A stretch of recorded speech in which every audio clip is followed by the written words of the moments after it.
G'day guys, so today we are going to be talking about the, well, I call it the V-bar, but mind you though, whenever you do this with a row, it's called a T-bar row. So V-bar or T-bar, it doesn't really matter, but we're going to be doing this or a close grip lat pull down. And we're going to talk about firstly how you actually want to set up your lower body during this exercise, because a lot of people overlook this particular facet of the lift, and they're probably ripping themselves off again. It's just these little elements that add up, but ripping themselves off some potential gains. So first things first, let's talk about how I would set up for this particular exercise. Now, the most common way for people to set up for this exercise is, oh God, I've gone and broken the machine. There we are, is to be right in and under and their feet planted flat on the ground. Nothing wrong with this particular setup. However, what we can do is that we know that from our feet all the way up into our back is a bit of a, it's a chain, right? It's a chain of events. So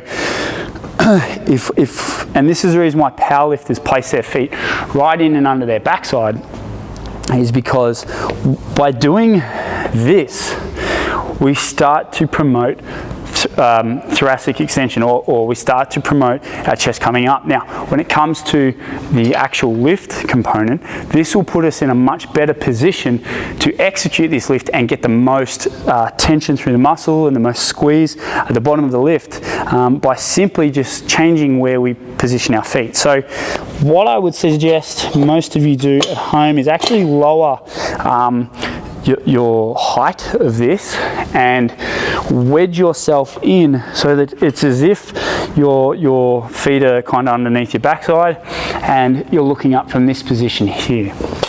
So I'd probably almost, oh no, that's as far as it goes. Oh, don't break again. There we go, right. So that's how I do, and then I would tuck myself right in and under, like so, place my feet under and wedge up. Okay, so now I'm starting to get this extension. So let's talk about the lift itself. With this lift, it's a nice combination, well, I find it to be a nice combination between like a high row, if you can start positioning your mind into that position rather than say a traditional lat pull down where you're looking for majority of your lats. You actually can start to think about, well, if I do a row like this, let's try and mimic that by doing a row just by pulling down. Okay, so so we're going to set up this position here. Now, like every other row, we're going to put our shoulder blades back and down, and we're going to pronounce our chest.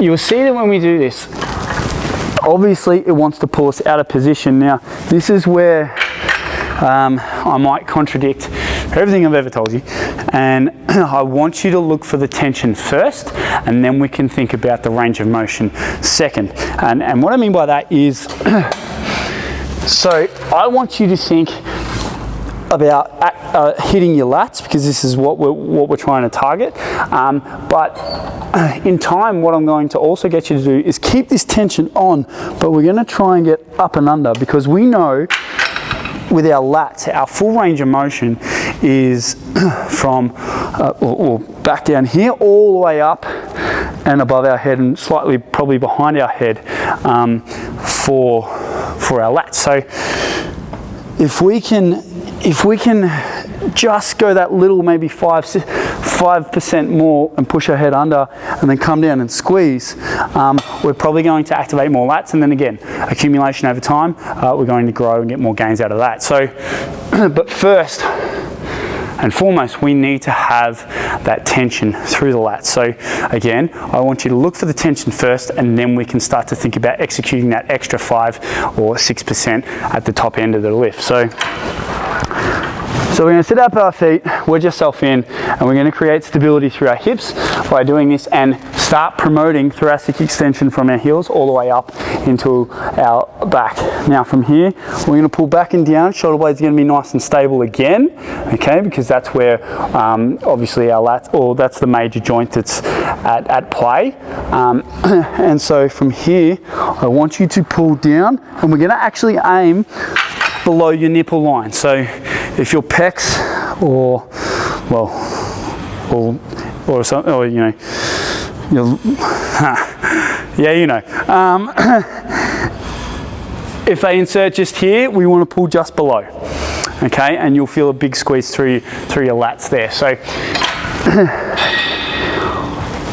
we're going to shoulder blades back and down. We're going to pronounce our chest, or push our chest up nice and tall. And we're going to pull down and squeeze just below. And we're going to look for a real big bunching up of our lats at the bottom section. So our chest is going to come up. Now,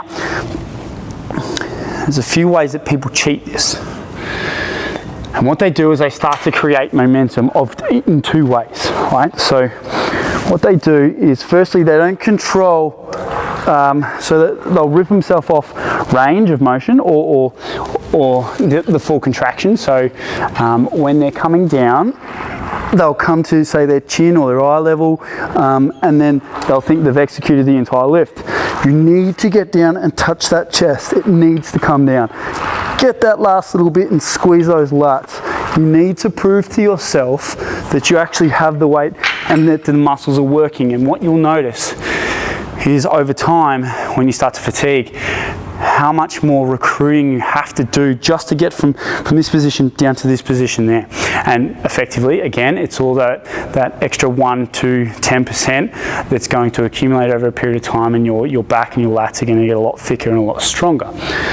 So, again, we're going to slide in, place our feet underneath our backside, shoulder blades are going to go back and down, and we're going to aim to get just below our pec line. So tension's on. Now, this is where the range of motion comes into it. We want to keep this tension that we've created through the squeeze at the bottom part of this lift all the way up, okay, and into this position, and we want to slightly get under the handles in order to get that full range of motion through our lats, but we want to make sure that tension's on. So to identify if the tension's off, you're going to look and you're going to feel as if your arms are coming out of their sockets, and that stretch is a poor choice of word because you're still going to feel that stretch when you're under tension, but you're going to feel as if your arms are going to pull out of the sockets, right?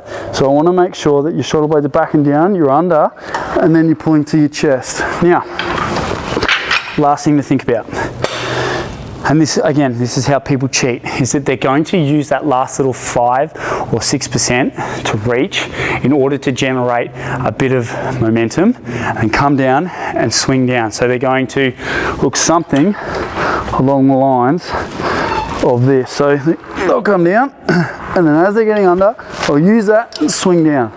Use that, swing down. And before you know it, they're all the way back here thinking that they're getting a full contraction and all the rest of that stuff. Look, it may look pretty, or it may not. I don't think it looks that pretty, to be honest with you. But it's ripping you off if that's how you execute, or it's ripping them off if that's how they execute this lift. And the reason being is because they haven't got tension, they haven't got stability through their shoulder blades, and their execution is really poor as a result of this. So what I want you to think about is, when you're doing this lift, you're going to be under the bar, you're coming down, and you could probably keep your head looking forward and or focused in on where the T-bar or V-bar is going to hit on your chest, but it's just a slight, get your head out of the way, and that's as far as you're going back. We don't want to aim all the way back here, okay? So again, slight, shoulder blades back and down, tension on, head slightly out of the way, bang, under, get a stretch, bang, under, get a stretch, bang, and that there is how you want to execute the V-bar, T-bar, close grip, lat pull down, to really emphasize your lats and a little bit of your middle section of your back. So yeah, there you go, team.